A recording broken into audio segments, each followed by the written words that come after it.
What's up, guys? Welcome into another episode of Gramlich and Lain. We have a big weekend this weekend in the ACC and a massive matchup between the SMU Mustangs and the Miami Hurricanes. And the ACC huddle is headed to Dallas. We're back. Our home away from home last year. We are back. Cannot wait to be here for this game. So we had to blow it up. We had to make it even more of a bigger deal and have two prominent guests for you guys this weekend. Right now, today, we're talking with Kevin Jennings, this talented quarterback from SMU. Love this guy to death. Really grateful for his time. It was awesome talking with him about, this matchup, his point of view. And on the other side, the talented running back, Mark Fletcher from Miami. I haven't talked or spoken to Mark in great length before. So this was amazing just to sit down with him, kind of hear his vision, his story that we knew about from afar. But he was tremendous. I was really blown away, really, by both these guys. They're such good representatives of their school, of their university. So we want to bring that to you. Really fun matchup that we're going to break down. Cannot wait to be in SMU for this game. Cannot wait to be back in Dallas. Fans, we need you to show up. We need you to show out. There was a new standard that was set last week in Louisville, and I think SMU, with these crazy fans, can take it up a notch. Got it? I need it. I need it bad from you guys. So can't wait to be with you. Can't wait to see it. Real quick, we're going to have a message from our friends over at Ingles, and then we are going to dive into this matchup. I've got my girl Taylor Tannebaum with me. She's back. We're making it happen. KG was doing some basketball stuff, so Taylor filled in. Very grateful for her and to both these universities for making this happen. So thank you, guys. Let's get to it. Know that Ingles sells more organics than any other store? Or that they run their own dairy? Or that they only serve USDA choice and prime meat? Did you know that they have more local craft beer than any place else? Or that they have Energy Smart stores? Or that they professionally slice and package imported cheese from Europe?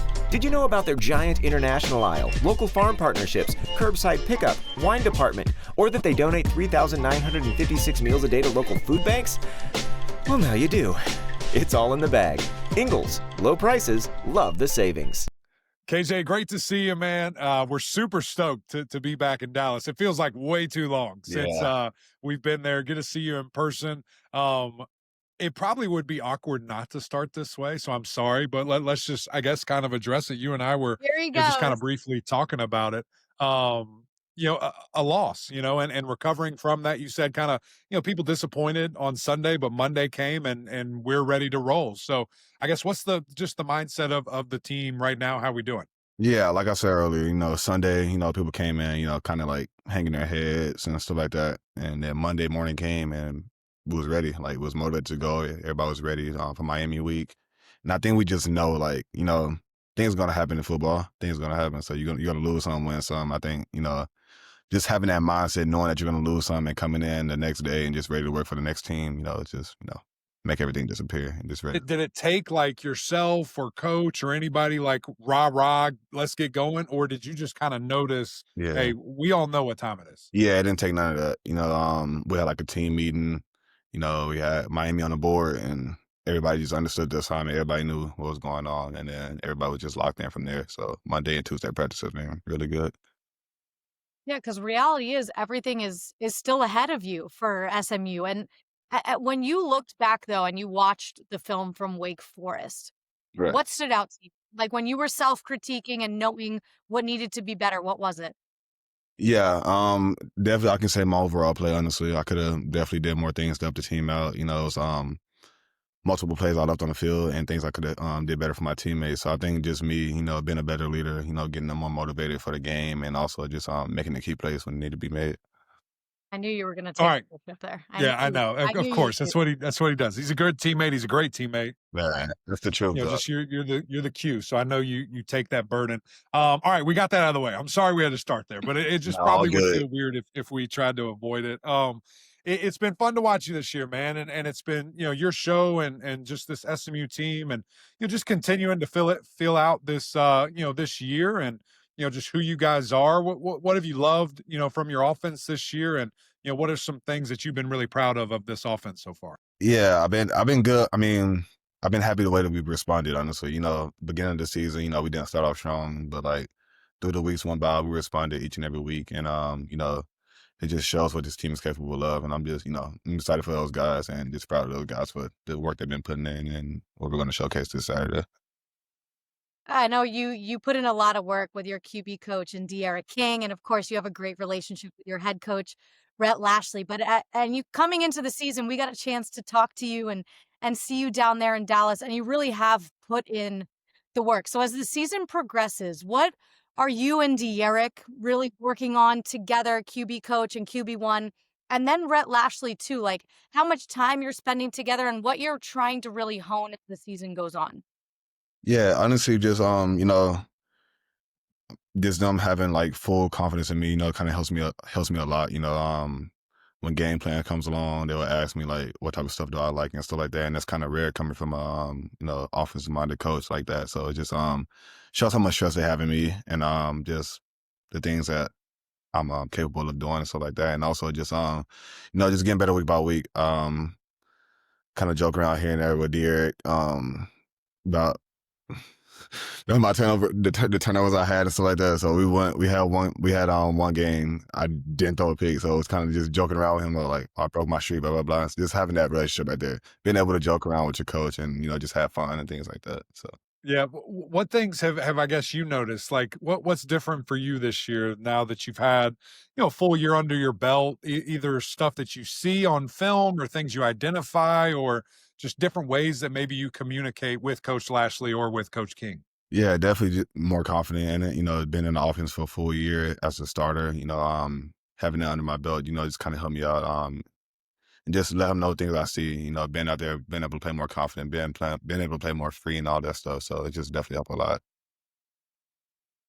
When you look at this offense, there have been some guys who have really stepped up for you this season. You have a ton of obviously pass catchers that are really, really, really good. Romello Brinson is one of them. How you kind of fostered that relationship and how it's come to fruition on the field? You have a freshman in Jalen Cooper who's been really good, but speaking on Romello Brinson and what the two of you have developed in your time there in Dallas. Yeah, I mean, great guy. He's been here for a couple years. Haven't been able to throw to him early in his career just because the situation that was going on. But me throwing him in spring, I just knew it would be a good year for him. He's put the work in. He's helping the younger guys and doing all the right stuff on and off the field. So I just knew it's gonna be a breakout year for him. And sadly Jordan went out week one, and then Romello just stepped in and just made key plays throughout the season. So the sky's the limit for that guy, and I'm just excited to see what's gonna take him. Yeah. Let's look at this weekend coming up, man, because what an opportunity. A top 10 opponent coming into town here. A team in Miami that I'm sure a lot of teammates are familiar with. Obviously, Chris, what's Gosh, up? he's on. All right, guys. Hey, He's on. we're way I'm ahead off. of you, I'm an man. idiot. I'm out. Goodbye. Bye. Everybody, SMU Sports Information Director No, for no, no. Football, Chris Smith. What's going on? No, that's That's fine. amazing. That's never happened before. I didn't know someone could log on while we were recording. That's That's good. amazing. That was so Yeah. good. That's cool. We're gonna leave it in too. So, Nah. Chris, when you watch this, that's on you, buddy. But just looking at this matchup, KJ, and the familiarity and Coach Lashley obviously having that too with certain players and things of that nature.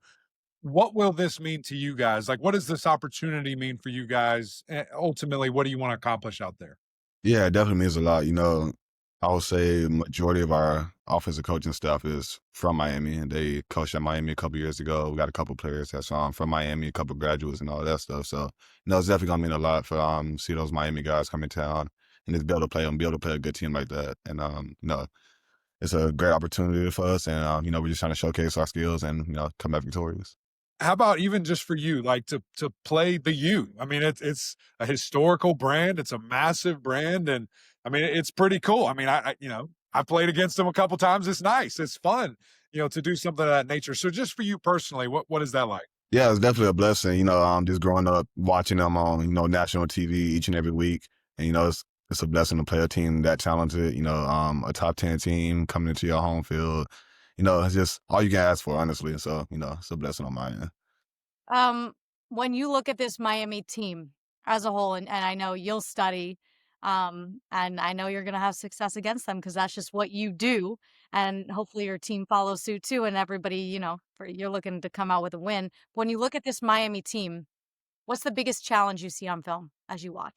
Yeah, I mean they're a good group of guys. You know, they got really great athletes on the back end and all that stuff. But the main focus is the D line. You know, that we all know they got a really good D line. You know, Ruben Bain, a couple of other those guys. You know, got to be aware of those guys. So that's the main emphasis right there. Just you know, being able to get that correct right there.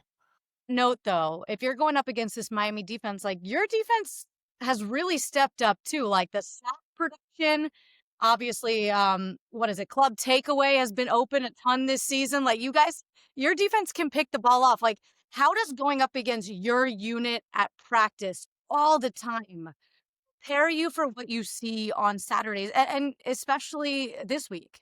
Yeah, it definitely helps a lot because going in that practice, you would never play a defense like your defense. You know, they know your plays, they know your ins and outs and all that stuff. So it's definitely just good being able to go against those guys. You know, on a friendly competition, be able to talk mess to them and just prepare them as they prepare me for the week. So it's definitely a good battle. You know, each and every day. I want to go back to those pass rushers and not even particularly about this game, but just in general, when you play, a team that has that and they have a couple of guys, right? But what does that look like for you? Are you, pointing them out every play because they'll move around, or are you, maybe giving them more attention with a chip or with a slide? Like in your mind as a quarterback in general, when you're playing somebody that has a werewolf, what's kind of your status quo or your point of emphasis? Yeah, it's nothing like pointing them out, nothing like that. Just basically playing on time. You know, being on top with everything. You know, make sure I got the right footsteps and all that type of stuff. Because the thing is, for me, I trust my linemen. So no matter who we face, no matter who we're going against, it's nothing different. Nothing pointing out stuff like that. Just make sure I play on time and the rhythm is there. You decompress? Like, I'm always curious about quarterbacks, especially because you carry the largest burden on a football team. And I know you're on social media like everybody else is, and it's hard to avoid. What do you do outside of ball? Or is there anything that you've developed over the course of your career that really gets you centered on a daily, weekly basis? Yeah, hold on, I got some right here. Fendi, come here. My little dog right here. So hold on, let me show. Wow. Yeah, this guy right here. Girl right here, she kind of helps me out a lot. I can come home from a bad day, a lot of stuff going on, but as long as I can see my dog, and it's the best thing, honestly. That is so cute. Fendi, did you say Fendi? Fendi, yep. All right, we got a designer doggy. That's right. Where's my designer doggy? He's right here. Oh, His name's Mitch. He's no designer. Yeah, I would pick up my entire monitor and show you Samantha. She's hanging out over here too. But that's really that's cool. good. So I mean, that's the way to do it. I got a dog when I was a junior as well in college, and it is such a game changer. it is. 100%. We think that we're taking care of them, but they're taking care of us Definitely. and helping us Definitely. immensely. KJ, man, we're jacked up to be with you. We're excited. Cannot wait to watch this matchup. It is going to be absolute fireworks, man. We appreciate your time. So good to see you. Yeah, I appreciate you guys. Good to see you guys as well. You're the best. Can't wait to see you Thank you. Saturday. See you. Rollback just dropped their licensed game day collection. Polos, hoodies, Q-zips, custom designed for your school. On game days, we wear Rollback, period. Tay, I'm going to start there with the jacket because that's fire. Show it to us again. And look at that. Man, Mark Fletcher coming with the custom fit. The young Who is that? picture. That's me and my dad still, just a younger picture. Wow. And then us again right here. Man, that's amazing. So how did that come about? You just reached out to the guy and said, hey, this is what I want? Or No, he just so he makes like different like, jerseys, different clothes like that for like all like the local like guys like all in South Florida. And my dad passed and I be making some posts about him and stuff. And he just like looked at all like my little hashtags like long live Bit Mark, I'd be saying that, long live Bit Mark, and he just put it all together, got some pictures, and he just showed up one day. And you didn't even know. I didn't even know. It was a surprise gift. Oh. Yeah, it was a surprise gift. And I'm about to tear up just hearing that. That's unbelievable. Wow. Really special. What did your dad mean to you in your football journey? Like you're having an incredible year. This team's having an incredible year. What was that relationship like? And what he'd be saying to you right now as you go throughout the season? My dad was my everything, like in football. Like he never missed a game, He never missed a practice. Like, the first game that he missed was because, he unfortunately passed away. Like, so me and my dad, we were just locked in always. Like, it's a blessing to just have a dad who really wanted me, you know. And so that connection, it was always been great. And right now, he'll probably just say, man, just keep on going. Proud of you. That's all he always said. He just said, just proud of me. Don't get complacent. Just continue to keep on going. Keep God first. Man, that's amazing. And I know now, he's with you every snap, every step, you Sir. take, and he's always, in your heart there and watching you. And I know how powerful that why is that you can have that, man. And I think it shows up in your play, the way that you play this game, the way you run the football, just with controlled violence and joy, right? I mean, you get out there and you're looking for contact from those guys. What would you say just about your season so far and the way you run the football? Yeah, nah, I feel like, I feel healthier. I had an off season. It's still certain times where I have to just trust my speed. There's always, room for growth. But I like how, I'm reading the holes, how I'm taking on tacklers, and, there's always room to grow. Still in pass pro, I love how I'm blocking, but room for growth, room for growth. I'm nowhere near anything, to being great. So still got a lot more work to put in. As you put in that work, who are some running backs or some people in your life that you have watched that you try to steal some game from, that you try to emulate in your own game now? Honestly, I watch almost any running back like that's made it to the league. Like I just take pieces from every single person. Like, I can't even really specify anybody right now, but I just love watching football. See how, like, every time I'm watching football now, I treat it like if I'm in the backfield. So that's how I do it. Hey, I love that. I want to put you on the spot real quick. A follow up Come to on, that is come there are on. so many great running backs that have come through Miami. Yeah. Which is the one that you feel like maybe you're like the most, or that you admire the most in the way that they played in their career at Miami? I have to give that. See, yeah, you just put me on the spot, but yeah, it's good. It's good. See, I have to me. I have to choose out of, I'll say, EJ, Edwin James, or Frank Gore. I have to say them. I love how they play, love how Frank played, and the most impressive thing to me was how long Frank Gore played in the league. So gotta ask him how he took care of that body. Play running back, very vicious position, but I'll say those two for sure. I think that's a great pick. And I was going to say Edgerrin James. We just had him on, our alternate cast the other week when we were with you guys down in Tallahassee. And looking at him, and I'm looking at you, I'm like, why not? Why can't this guy be the exact same model that EJ was out there doing? And I think not only the physical, like you guys look similar, big, nasty, strong backs, but also like you get better as the game goes on. Watching that Stanford game, man, that third and fourth quarter, you turned it on 10, and you just got better and better. As they got more tired, you got stronger. Where does that come from? Where does that ability to dig deep, come from for you? I really feel like it's just something inside me. Like, when it's just time to go, like, especially here, not even just me, like, all of us, like, we train here to play, shoot, 4 quarters of football and more. So we're not gonna stop. We're gonna give it our all each and every rep until the fat lady sing, as they say. And so did you feel like you had to do that? Because it was a little awkward, right? It's 7-7 at halftime, and Yeah. you guys are probably looking around like, what are we doing? Did you feel like as a leader of this team and as a great player, like you had to take it up another notch? Yeah, and we came out flat. Like, they came out good.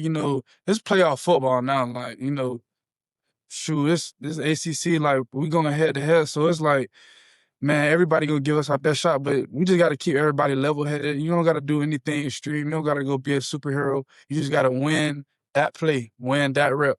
And you just keep doing that one play at a time, and they'll just start looking like that. Give us some insight into your offensive line. We talk about him all the time. Obviously, Emac played the position, so he loves when we talk about the offensive line, but we've talked about it all year. Arguably the best offensive line in the country. What's it like from your vantage point and getting to play behind those dudes? Just the way they work, they're hard workers. Like, they always, like, you come check out one of our practices, you know, how like you'll have a special teams period, you know, you done did your offense and defense, you'll have a special team period, and usually probably some guys will be just chilling. The O-line man constantly working, every little thing. Like, it's like, shoot, like they get no break. They all be, and you could tell they all be dead after practice, dead. But like, yeah, they put in that time, they put in that work, and that's why it just shows up on Saturdays like that. And if real quick, if you're gonna pick one of the offensive linemen to be the best running back of the bunch, if you were to hand them the football in your position, who would you choose? These are some athletic offensive linemen that you guys have, for Yeah, real. it is. It's out of Coop and Cece for sure, though. Yes. It's out of Coop and Cece for sure. Which one though? I need you to I need you to answer this. I need to hear because you got the size, obviously, and the athletic prowess. Let's tell Coach Dawson to put this in the playbook. See, look, I think if I had to put two people in the backfield, Cece gonna be my power back. Yeah. Because Coop, I think Coop could get a little jiggy if he wants. Yeah, he's got some moves to it. Yeah. So that's what I'm gonna do. Okay, fair question or fair answer. I love that with you. You know, talking about that offensive line and going back to the Stanford game here for a second, those boys were climbing to the second level in a hurry. I mean, they were getting on those backers, getting on those DBs.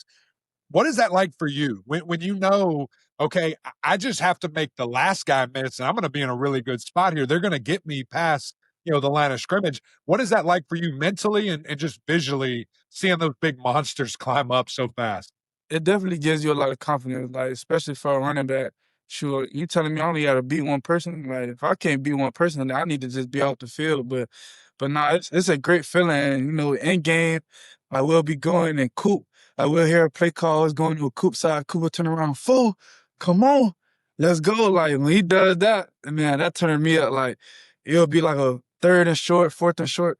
Folk come right behind me. Like they arguing which side they want me to run on. Like, man, I just love that. So I'll just be ready for whatever. That's really cool. We're watching the games, and now that we're week 10 into the season, there's no more secrets when it comes to one of your wide receivers, in Malachi Tony. All right, aka Baby Jesus. And I know this is somebody that you know very well because you guys played high school ball together, correct? If I'm not mistaken.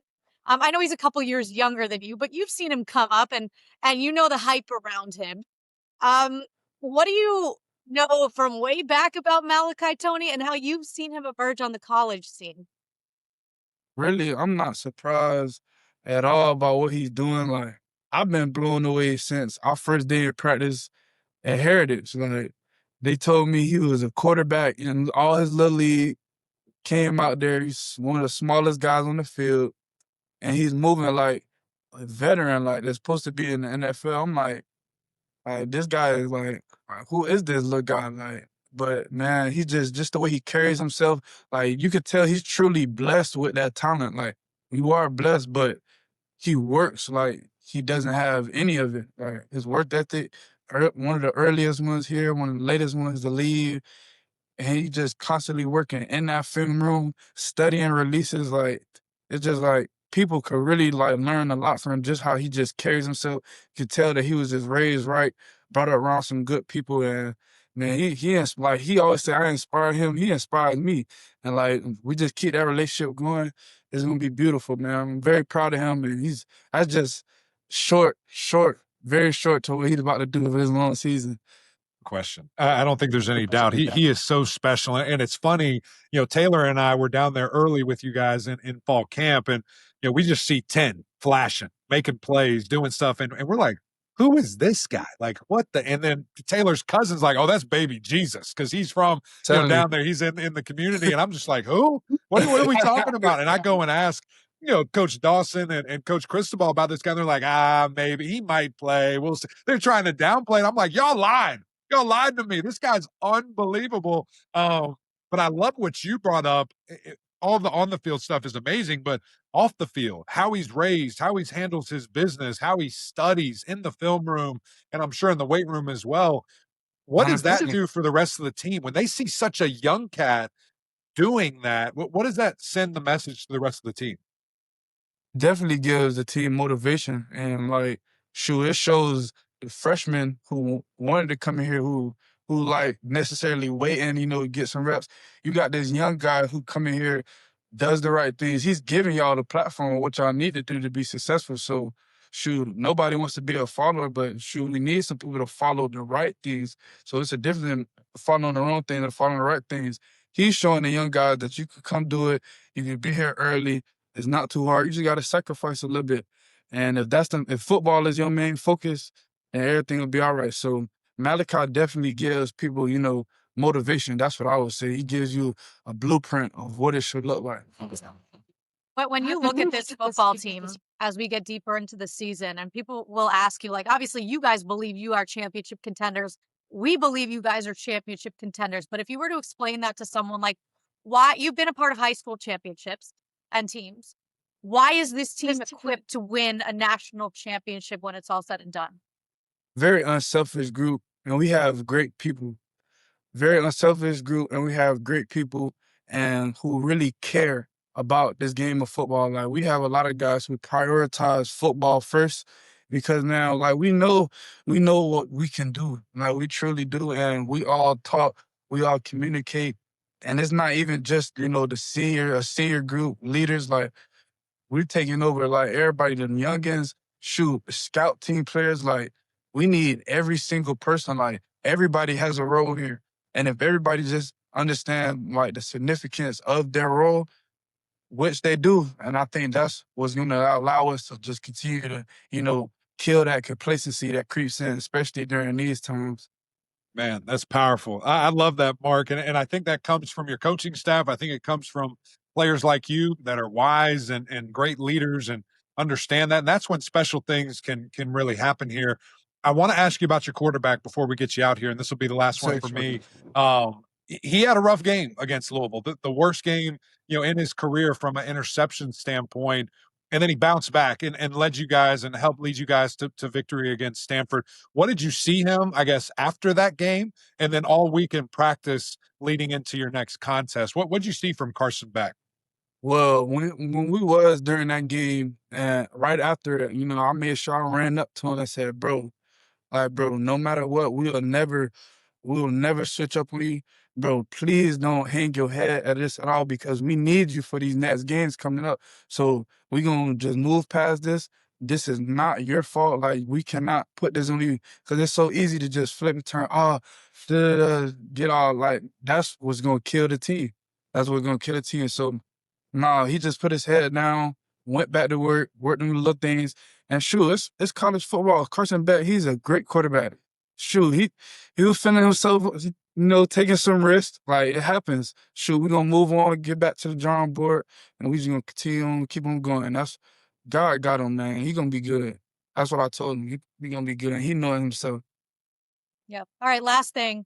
We're going to let you go because I'm sure you've had practice, maybe got some class going on, training room, because you have stayed healthy. And as you've gotten older, you've learned to take better care of your body. And we will talk to Frank Gore about that, try to get some tips too when you get to the next level. Please. What's your go-to in the training room that you might do today in order to make sure you are ready to go against SMU this weekend? Definitely about to get me a little, they call it a flush, a little massage, a little flush, probably some red light, a red light do it. Come on. I love the stem too. Stem and ice guy. I'm a stem and ice guy. So This yeah. all sounds really good to me. That's Sign right. me He's a up. wise man. He's a wise man, a great leader. Yeah. Mark, what do you want to do when you grow up, man? I've been really impressed with this entire interview. Your answers, the way you see things, the way you lead this team. Like, when you're done playing ball in 20 years, 30 years, however long you want to play, what's next, man? What's next for Mark Fletcher, the man? Honestly, I want to just give back to other athletes, young men. That's what I feel like. Cause I've been hit with life, life came at me fast very early. So, it made me mature faster. So I would just love to give back to athletes in some way, whether that be like, physical therapist, a mentor, something like that. But I definitely want to just be around all athletes, give back, probably like on that mentorship role, give back any way I can. That's where I want to fit, somewhere in that business. That's amazing, man. Grateful for your time, buddy. Great to see you. Can't wait to be with you this weekend down in Dallas. It's good to see y'all as well.